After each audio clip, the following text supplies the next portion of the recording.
Allez, pêchez-vous. Vous savez, si tu aimes Dieu, tu vas aimer la vie spirituelle. Si tu aimes Dieu, tu vas consacrer ce que tu as à la vie spirituelle. Je n'ai pas dit à ton église, j'ai dit à la vie spirituelle.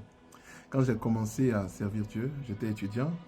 Tout l'argent que je recevais, je prenais la dîme. Écoutez-moi très bien, je prenais la dîme de tout argent que je recevais pour m'acheter des livres. J'ai lu, j'ai lu des auteurs protestants, j'ai lu des auteurs catholiques, Emiliano Tardif, Père Émilien Tardif, Yonggi Cho, Yonggi Cho.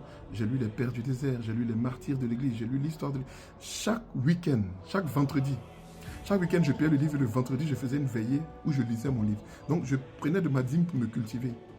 Et quand on aime Dieu, on prend le temps de penser à ses rêves, de penser aux signes qu'il donne. On prend le temps de penser je vous donne un exemple simple d'un frère qui peut-être va se reconnaître parce qu'il écoute beaucoup mes messages. Chez qui je suis allé, puis il y avait plein de corbeaux. Les corbeaux. Il dit les corbeaux là, c'est des signes. Il dit bon, on va prier maintenant, c'est les pigeons qui vont venir. Voilà. Pourquoi? Parce que la colombe, c'est un type de pigeon. C'est un pigeon blanc. On va prier. Donc on a prié et puis voilà. Je lui ai demandé comment ça se fait à la fenêtre. Il dit c'est vrai, maintenant il y a des pigeons. Je lui dis voilà. Parce qu'on apprend à lire des signes. On apprend à lire des signes. On passe notre temps à rechercher. Vous savez, on dit qu'il y avait un homme sur la terre qui s'appelait Enoch. Il était tellement proche de Dieu que Dieu l'a enlevé. Moi, c'est comme ça, je veux être. Aimer Dieu jusqu'à Dieu dit bon, viens. Viens, on va partir. Allez, soyez bénis, pêchez-vous. Hein? Pêchez-vous. Shalom alaikum.